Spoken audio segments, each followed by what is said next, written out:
Morning. I'm David Reed. I'm the Executive Director of the Astoria-Warrenton Area Chamber of Commerce. Welcome to Chamber Networking Breakfast. As you know, we are on this platform, so breakfast is on you. I hope you had a chance to stop by one of our member businesses, or if you haven't had breakfast yet, please go and get it from one of them.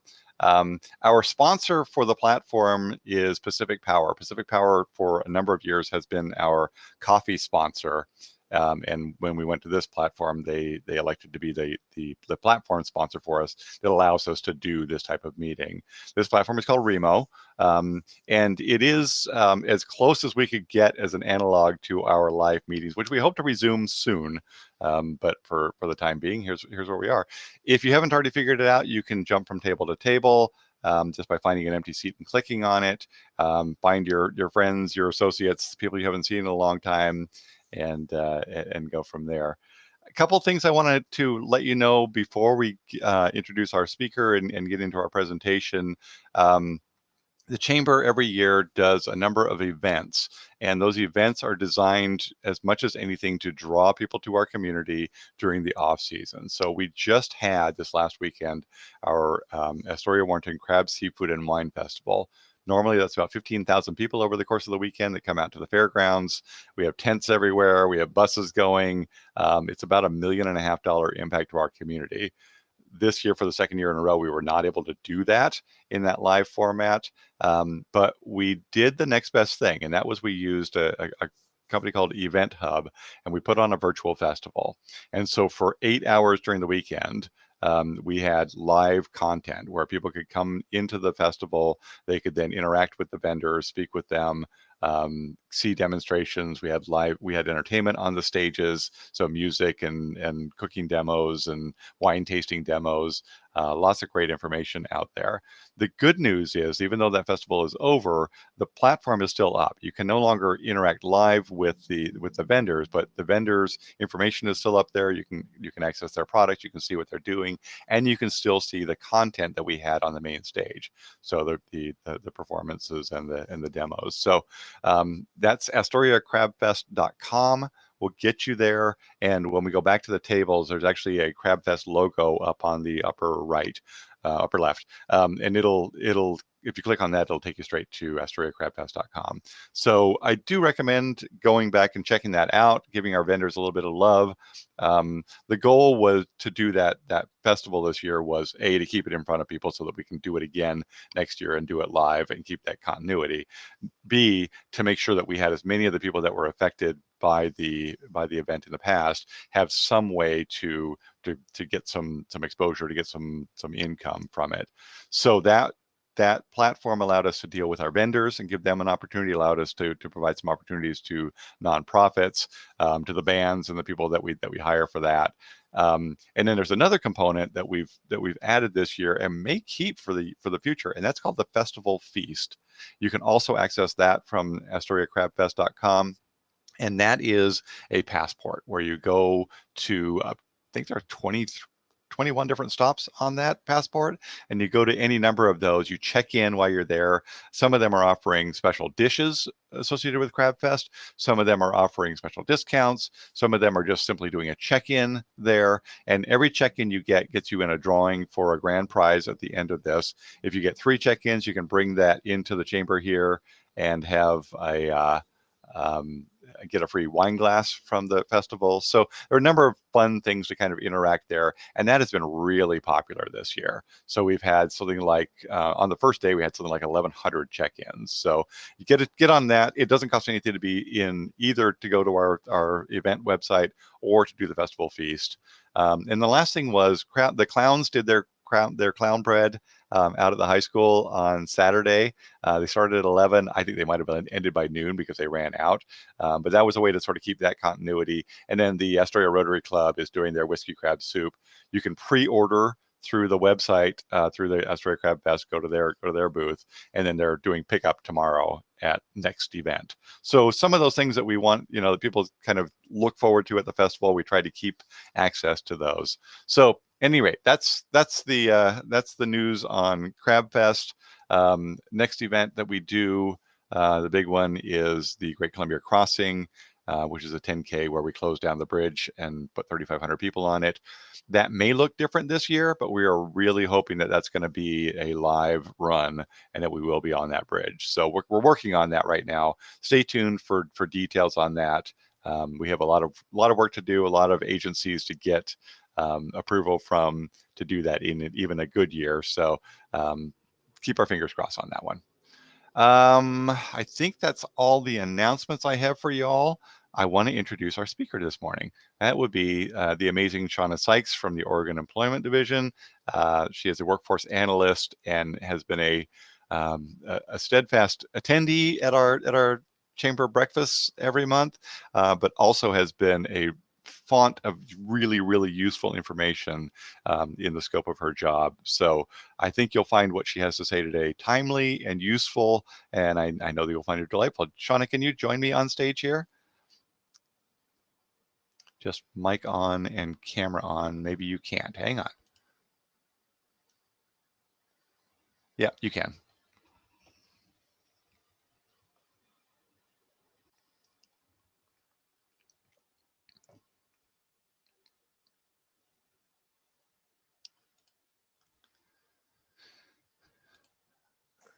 Can you hear me? I can hear you now. Yep. Okay, great. All right. So Shawna, what did I miss on your introduction?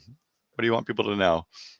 Well, I'm with the Oregon Employment Department's Research Division. I've been with the agency for about 19 years now in this role, and I cover the Northwest Oregon area, which is Clatsup, Columbia, Tillamook, Lincoln, and Benton counties. So if you need economic or labor market information for any of those areas, that's what I'm here to help with. Excellent.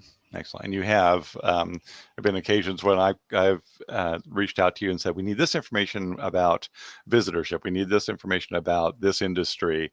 And you produce these wonderful, whatever we sort of need, but, just really very useful and readable information.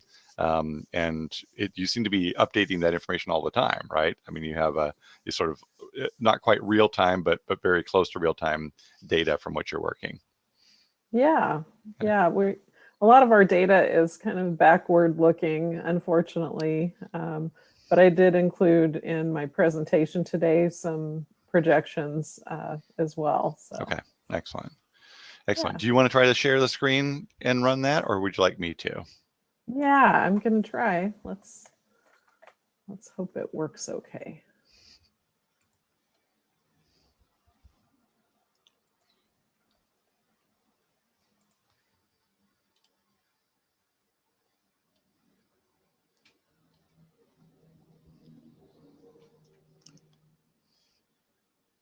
It looks good.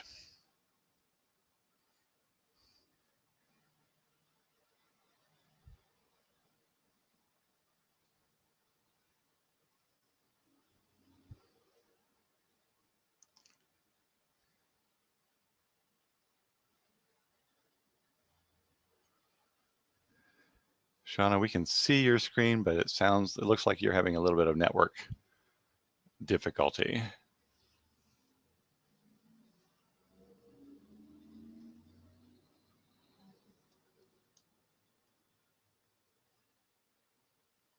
Okay. I hope Shawna will come back in. She's having a little bit of bandwidth issue.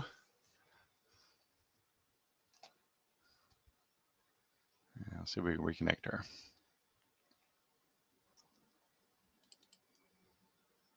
I still see that she's on.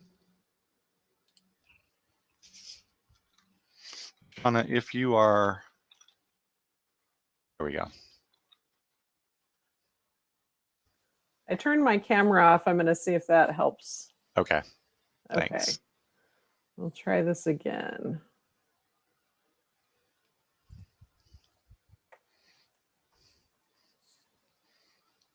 Let's see.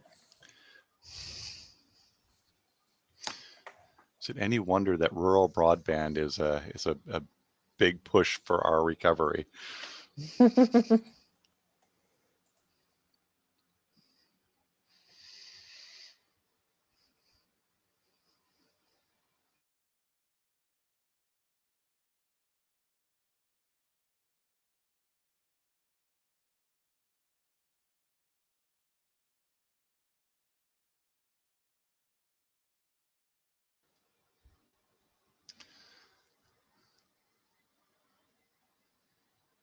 Shawna, we are able to see the slides but not hear you speak.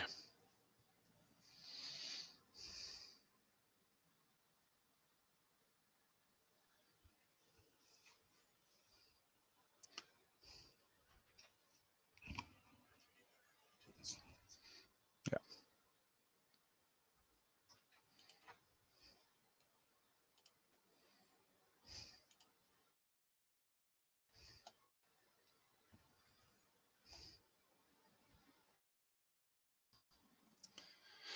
We seem to be having all manner of trials here, don't we?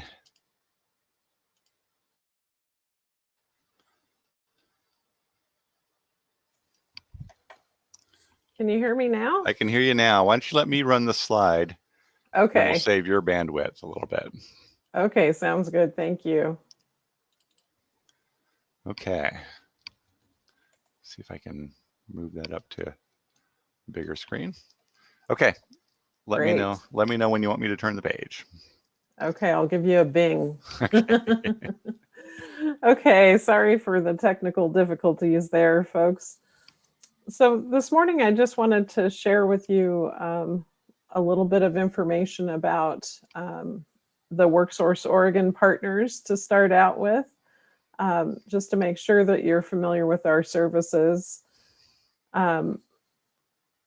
Definitely, we're here to help businesses find workers and help workers find jobs, and that's our primary purpose. Over the last year, we've been more focused on helping folks get unemployment insurance during this down economic time, which helps stabilize the economy overall.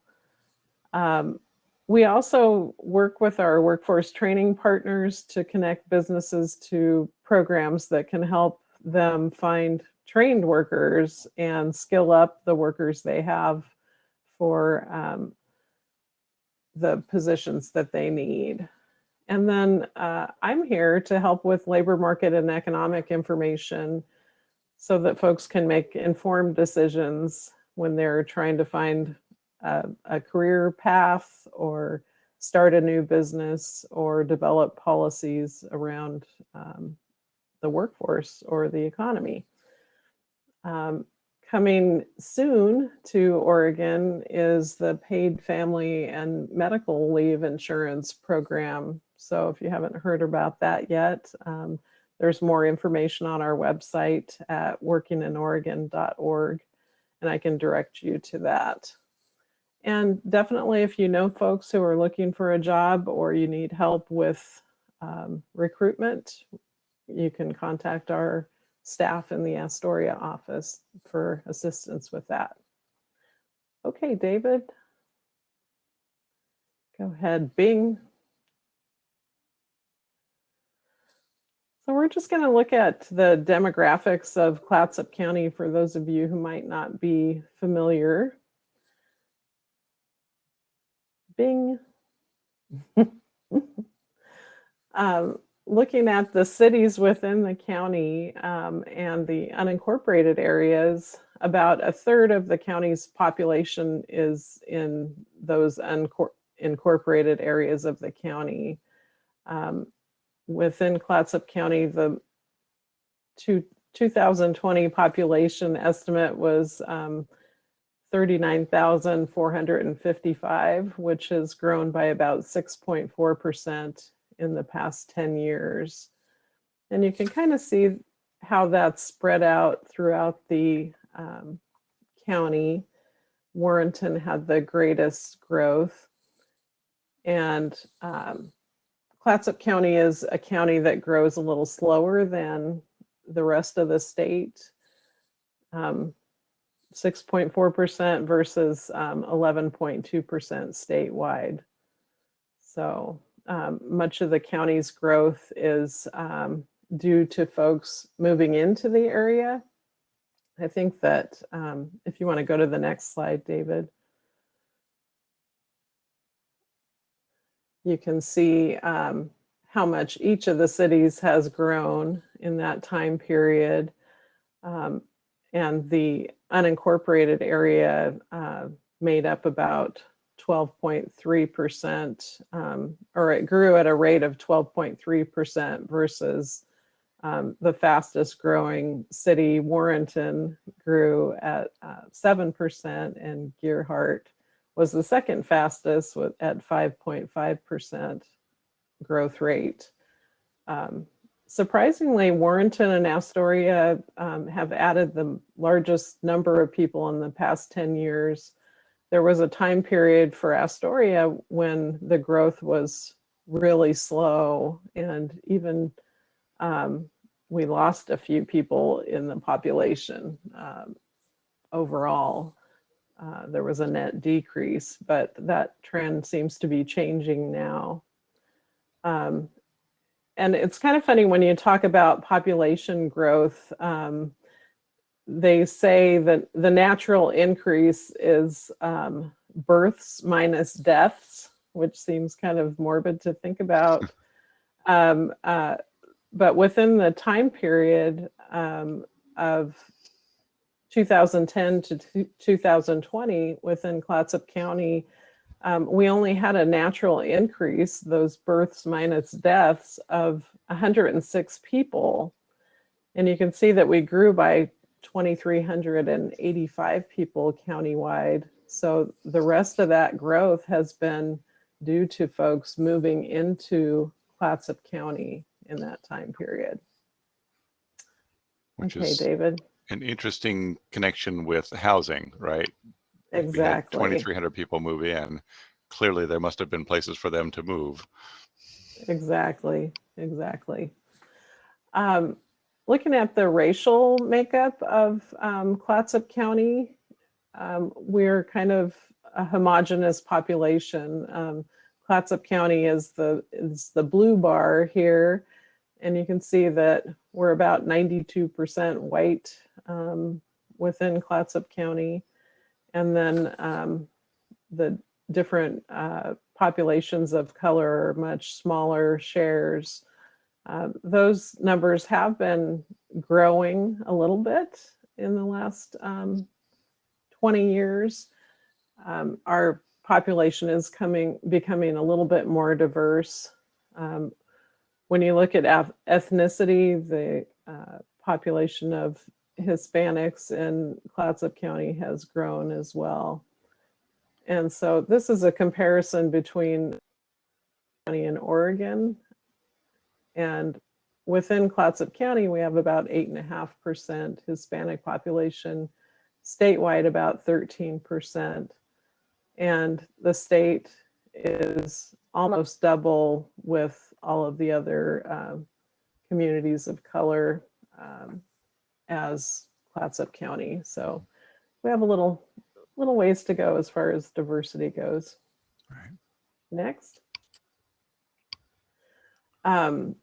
The population by age group, Clatsup County definitely has a larger share of our population that are 55 and over. You can see the bars here. Clatsup County is the blue bar. So we have about 38% of our population is 55 and over versus 31% in Oregon statewide. And when you think about the workforce in general, those working age, the prime working age years are these two middle groups, the 20 to 34 and the 35 to 54. And those are age groups that we have less of in Clatsup County as far as our population goes. So that too makes it difficult to find workers. And we have folks that are working longer in their lives here in Clatsup County. Right. So go ahead, David. And for those who might be out looking for relationships, maybe, I don't know. I just thought I'd throw this slide in for the population by gender. We have slightly more females than males in Clatsup County. So look out, males, we're going to take over here.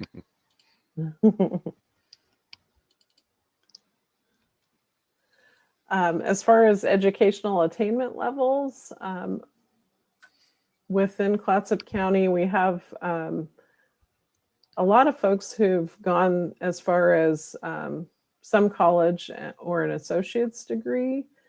Not quite so many that have a bachelor's degree or higher education.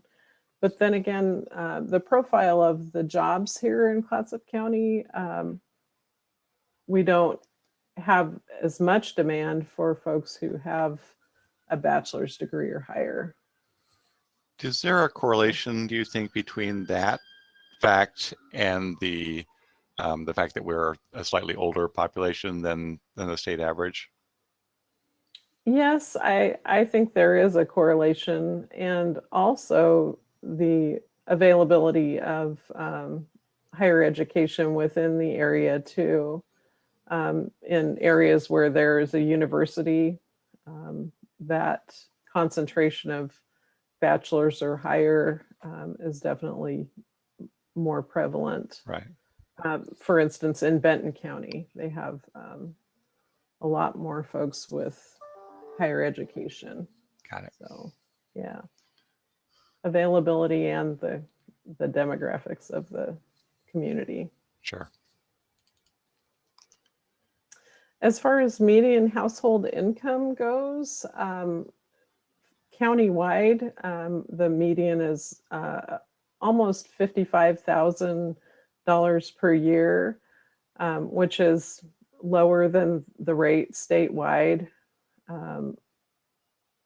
By our median household income is 87% of the statewide median. And it varies from city to city within Clatsup County. You can see the highest median household income is in Gerhardt, and Warrenton came in second place, which was a little bit of a surprise to me. I thought it might be Cannon Beach, but Astoria was number 3, and then or 4, I'm sorry, and Seaside was the lowest. So there's a lot of sort of speculation. I mean, those are real numbers, but like, why is Gerhardt more than Warrenton, which is more than Astoria? How do we dig into those numbers? Or is this like, this is what we can glean from the census numbers, and we sort of have to then figure out the whys and wherefores from this? Yeah, that's kind of true. I think I kind of look to a lot of the locals to give me a little bit more meat on those bones. Right. And Gerhardt definitely has a kind of that older, more established community as far as the vacationers that may have, or I should say the previous generations who used to just vacation in Clatsup County, then moved to Clatsup County and maybe had investment income from other areas. And so that is included in these figures. It's household income, not necessarily job income, correct? Right. Okay. Right. It includes all forms of income, not just wages. Right. Right. Yeah. Okay. Well, that makes some sense then. Yeah. The county's poverty rate, though, was actually lower than the state's, which I thought was interesting too. I think in the past, this has been the reverse, right, that the counties has been higher. So it looks like we've made a little progress in that arena. I think that's enormous progress. Yeah. Yeah. Because I think you're right. I think in the last census, we were among the highest poverty rates in the state, and to have flipped that, I don't know if that just gets overrun by more people coming in who have means, or if that's actually we're turning people's lives around. But we certainly know there's more opportunity here than there was just 15 or 20 years ago. So I'll count it as progress. Yeah, me too. Thanks. One of the challenges when we're talking about workforce housing, though, I thought this was important to look at the share of the housing units within each of the counties that is set aside or not available because they're dedicated for seasonal or recreational use by the homeowners. They're not owner occupied, basically.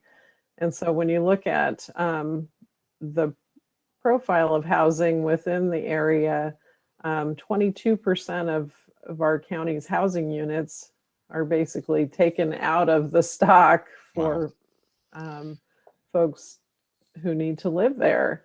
And that's a huge amount compared to Oregon statewide, 4%. The different cities kind of are different. Astoria and Warrenton have much smaller shares of those seasonal homes, whereas Cannon Beach, 2/3 of their houses are set aside for recreational use.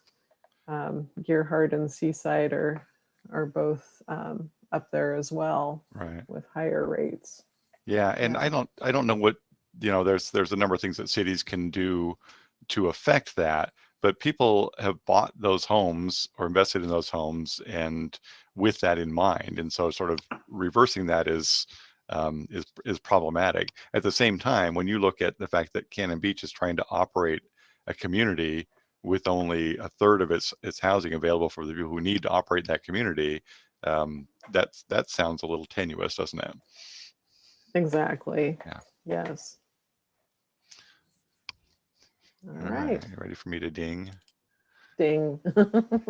So now we're going to look at employment trends over time. And this is a look at annual average employment within Clatsup County since 2009, which was kind of before the Great Recession that we had prior to COVID. So looking back, the kind of trough for Clatsup County was in 2011 with 16,750 jobs annually. And from that point, we've continually added jobs up through 2019. We grew by 15% in that time period. And then relatively overnight, employment fell by 10%, which erased about 5 years worth of job growth within the county. So it's stark contrast to where we were. So take us back to one of those first slides, and that was the growth in the overall number of people here. Was that 2010 to 2020? So that was a 10-year. We had a growth of 2,300 people population, Right. and a growth in that same time period of 2,500 jobs. Right. So Right. kept up with it. Right. Exactly. Okay. Go ahead, David. This is a look at our employment within the county. You can see that leisure and hospitality was the largest sector with almost 1/4 of the county's jobs, about 4,000 jobs in 2020. Trade, transportation, and utilities was number 2, and about 87% of that sector is retail trade. So, the commercial stores and things like that. Government was the 3rd largest sector, and the bulk of that, about 78% of government employment, is local government. So cities, counties. It also includes local public education, K through 12 school districts, as well as community college. And then education and health services, the bulk of that is healthcare, but it does include social assistance and private education as well. So public education is rolled into government. Private education is education and health services. Right. Okay. Right. And then manufacturing within Clatsup County, about a third of that is food manufacturing. 14% is wood product manufacturing. About 5% is machinery manufacturing, and then 2% is beverage and tobacco products. And I would guess mostly beverage. We have some beer produced here, Right. so that's good, and some spirits, I guess. And some spirits, exactly. Yeah. So looking at that, I'm looking at leisure and hospitality at 23%. I'm looking at, where am I seeing retail? Did you show me that already? Retail's part of the trade, transportation, utilities. Okay.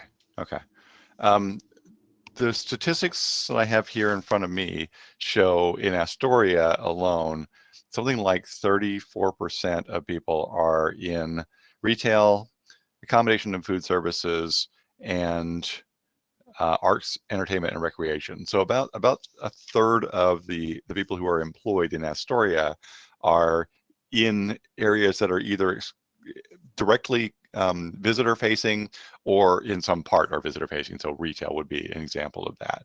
So Right. it's a big, even in Astoria, which is, if you think about the hospitality industry, we are not number one in the county by any stretch of the imagination. It's still a very important part of our community, of our overall income and our economy. Absolutely. Okay. I think I did. So Here we go. This next slide shows kind of where the jobs are within Clatsup County. And Astoria has the largest share of jobs within the county, with a third of the jobs. Seaside has another 22%, and Warrenton has about 20%. And then it goes down from there. But definitely the areas that have the largest population and the most growth within the county have the most jobs as well. Right. Go back with me. Sorry, Shawna, I had to That's okay. skip you up here, but Bruce Jones just asked a rather important question. Where's Coast Guard? Are they not included in here because they're active military? Are they in government because there's? Yeah, go ahead. They are not included in. Okay. Yeah, they do not report their employment because of it's confidential.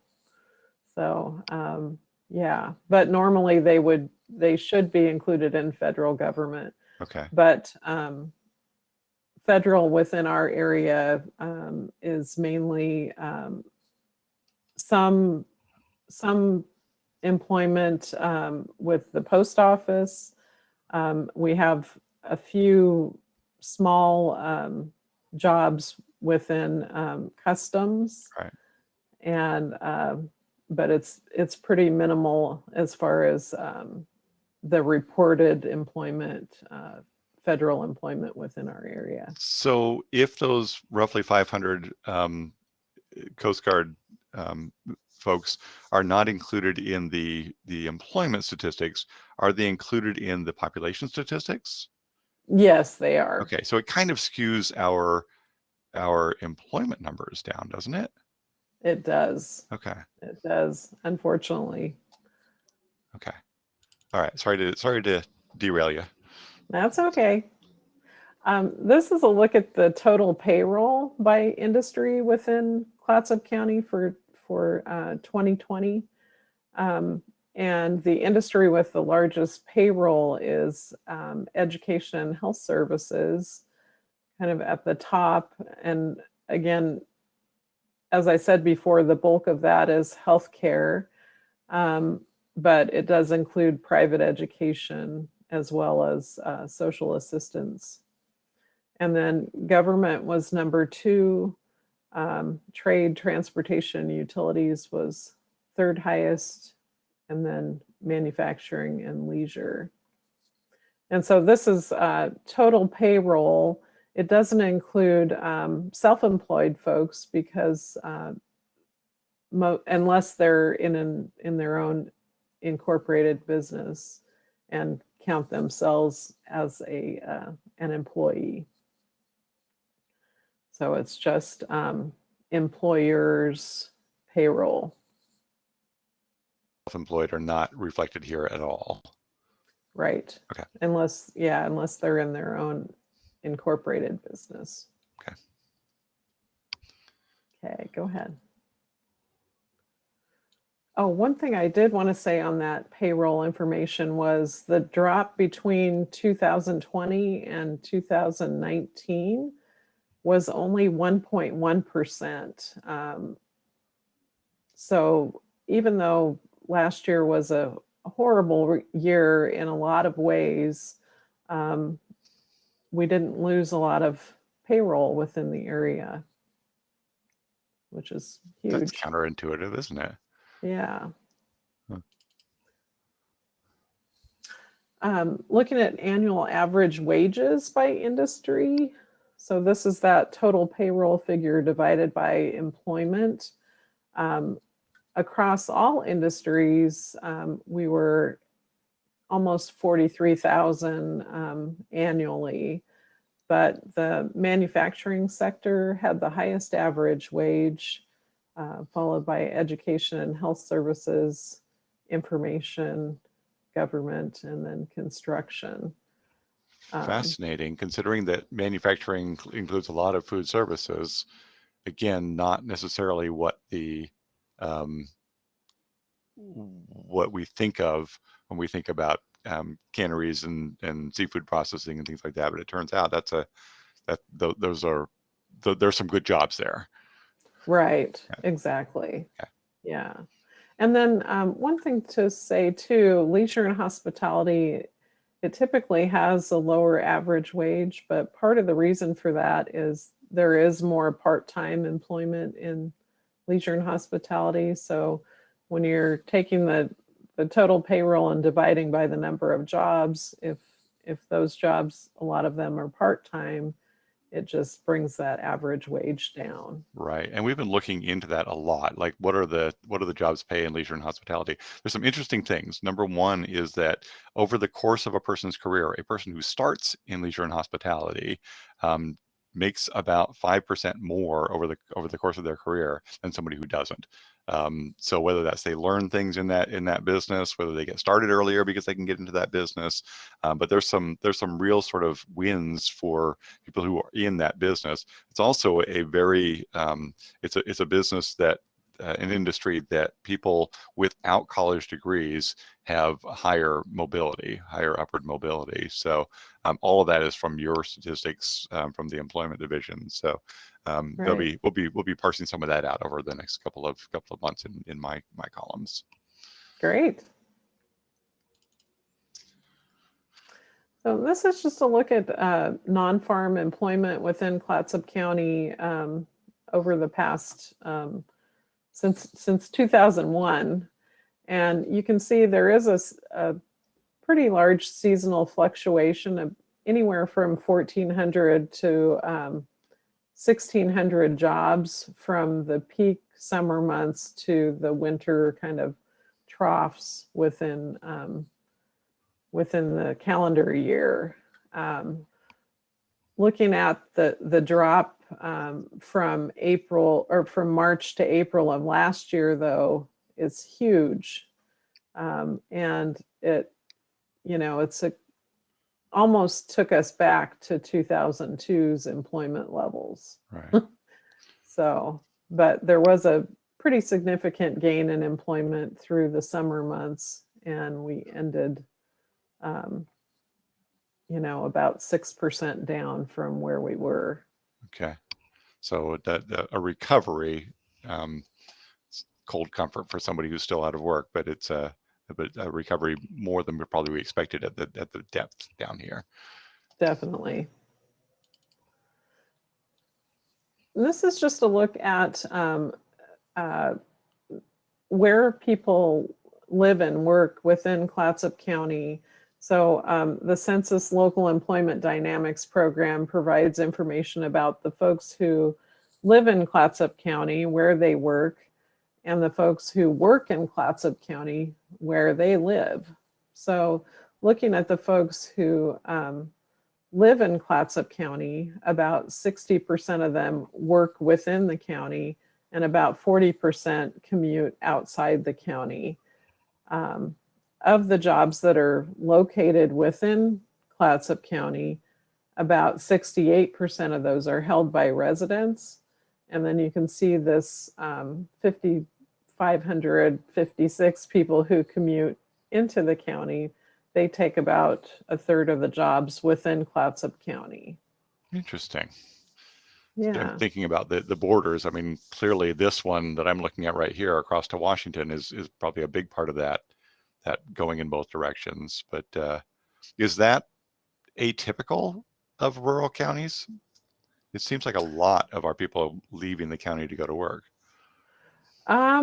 Actually, I live in Columbia County, your neighbor to the east, and we have a huge share of our population that commutes outside the county for work. I think it really depends on the relative ease of the commute, for one thing, and then also the jobs that are available within the local area. If it's a beautiful place to live, like Clatsup County, but maybe the wages are higher in bordering counties, some folks will commute for those jobs. Okay. It just has to make sense economically. But if you want to go to the next slide, it shows a little bit about where folks commute to. So for the folks who live in Clatsup County, as I said, about 60% also work in Clatsup County, but the other top 10 kind of counties where Clatsup County residents work include Multnomah, Washington County, Marion, Clackamas, Lincoln, Tillamook, Clark County, which includes Vancouver, Columbia, and Lane. And one thing I should tell you about these statistics is that it depends on where the employer reports their payroll for that person.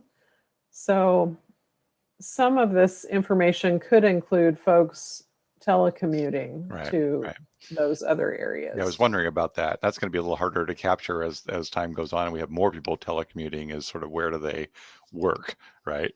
Yeah. Exactly. Yeah. And then this little chart shows the cities of employment for Clatsup County residents. And the top three are cities within Clatsup County, but Portland was number 4. Cannon Beach was number 5, Salem, number 6. Right. And you can see Hillsborough, Beaverton, and Tigard in that top 10 too. Yeah.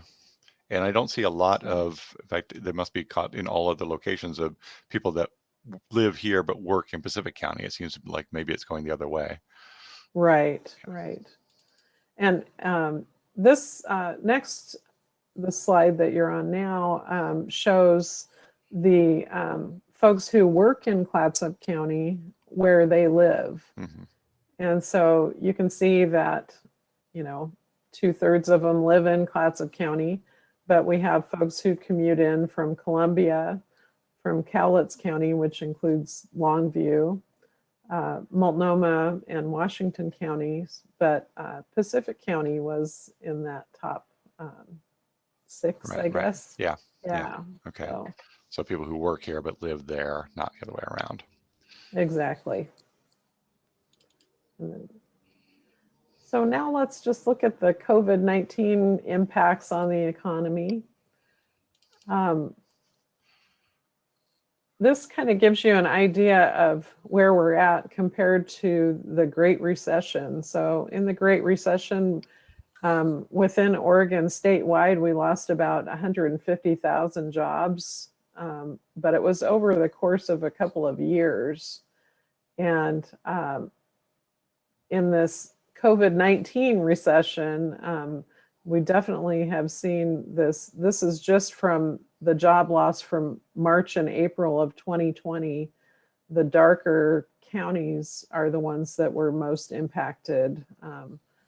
And our employment dropped significantly in that time period. And if So, that's a little blurry for you, that's 15 to 26.6% is that dark coloring. So that includes us. right. Okay. So, and this is a look at Clatsup County's employment from 2020 to 2021, kind of looking back. And you can see we were here in March at over 18,000 jobs, and that dropped relatively overnight by 4,160 jobs, a drop of 22% just in 1 month's period of time.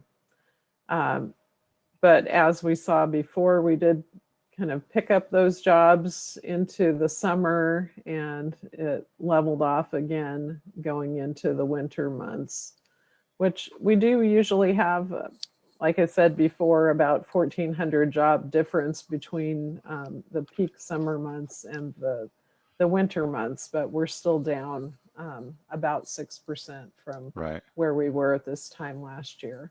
And that rise and fall every year is sort of predictable because we have the manufacturing jobs that are seafood and therefore seasonal, or based on that, and also the hospitality jobs, which are seasonal as well. So.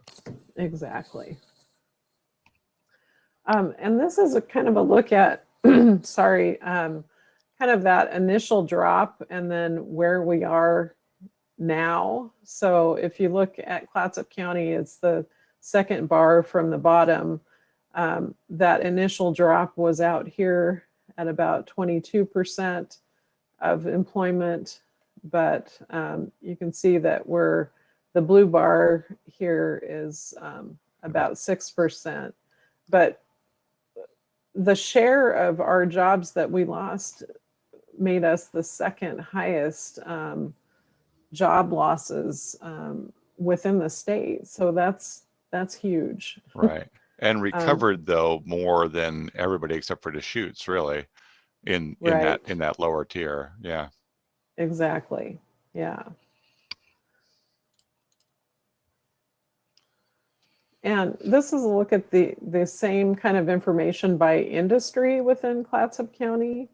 So definitely this is a leisure and hospitality kind of focused recession that we've been in. Losing, 26, almost 2,700 jobs in that sector from March to April last year. But we're still down by about 590 jobs since that, over the past year in that sector. And you can see overall, we lost about 4,100 jobs, and we're down still by about 1,170 jobs from this time last year. Yeah. But several of our industries saw fairly little impact. You can see mining and logging, construction, manufacturing overall. Trade definitely had a bigger impact, which includes retail, education, health services, which again, the bulk of that is healthcare. And when they shut down elective surgeries and things like that, it definitely impacted that. And then other services includes things like salons and personal care services. Those were also impacted. Sure. So, yeah. Go ahead, David. This is a look at the number of unemployed within Oregon. So you can see kind of where we were during the Great Recession, pretty high numbers of unemployed, and we surpassed that with this COVID recession statewide. So we're kind of about where we were in 2014 with the number of unemployed folks in Oregon. Right. And then looking at Clatsup statewide, I'm statewide, countywide, in comparison to the state unemployment rate. We kind of, in Clatsup County, were pretty resilient during the Great Recession, and our unemployment rate here stayed below the state's unemployment rate for quite some time.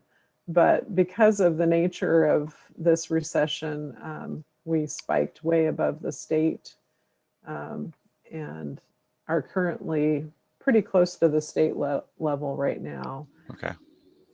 Yeah. So yeah, our seasonally adjusted rate right now is 6th highest statewide.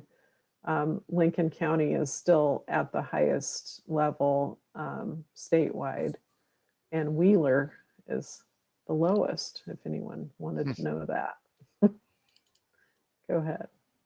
So looking at unemployment claimant information for Clatsup County, we had about 15,000 or over 15,000 claims filed since March of last year, and distributed over $85 million in unemployment benefits. Sorry.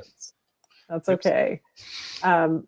The occupations that were the most common: food prep, sales and related. I think this includes retail sales, office and administrative support, management, and building and grounds cleaning, maintenance. And then the industries, yeah. Right. And then looking at the folks' educational attainment levels, 2/3 of the claimants within Clatsup County had only a high school education or less. So it definitely impacted those with less education.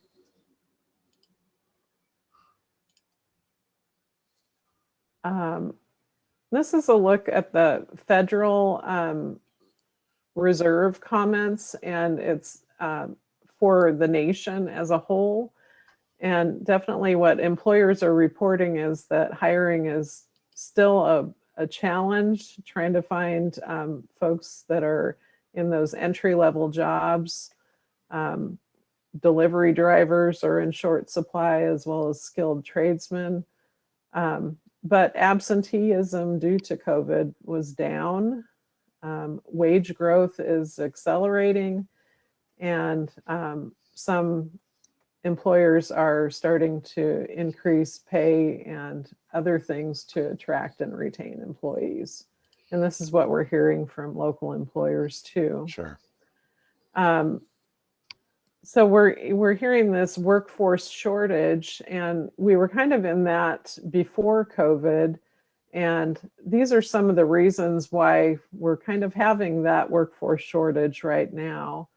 I would love for you folks to take a look at this list, and maybe when we're done, if we have time, provide any feedback that you might have from folks, potential applicants or folks that are not ready to come back to work, what you're hearing out there in the field. Right. I will tell you that sometimes they're not hearing anything because people aren't even showing up for the interview. So. Right. Oops. Yeah. Okay. So just quick look at the projections for the future. The Oregon Office of Economic Analysis is projecting that half of the jobs that we've lost will be regained this year, and the rest by 2023, second quarter, I believe. And then it's spread out across, all the industries, but leisure and hospitality will have the largest gains within the next 12 months. So there's my contact information. We can skip the rest. I know we're a little bit over here. Yeah. But if anyone wants to contact me, and I also put out a monthly economic indicators newsletter if anyone has questions. And you can register for that newsletter on qualityinfo.org, right? Right. Or just send me an email. And that is a good email list to be on. There's some great information, and qualityinfo.org is a fantastic website. A lot of useful information there. Great. As with any statistics, caution is that that's data, that's not conclusions. So be careful about the conclusions you draw. It's very easy to draw the ones that we want to see there, but it's really good. It certainly does raise a lot of questions, and I see some hope in there. Yeah. Susan Great. Peterson asked, Shawna, where does the nonprofit sector fit into these charts? Are they other services, nonprofit? It depends. Nonprofits can be across all industries, actually. They're not kind of exclusive to one segment. So it depends on what kind of work that they do. Okay. Yeah, that's the simple answer. Excellent. And got lots of clapping going on, lots of thank you Shawna's in the chat. So Oh, thanks. that's great information. Yeah. So I do recommend getting on that website. I do recommend getting on the email list. And Shawna, thank you so much for being here. You bet. We're going to send it back to the tables rather than hear more from me. I think we're going to let you guys talk to one another since we're kind of right up against it. So thank you again, Shawna. We will go back to the tables. Thanks for having me. Yeah.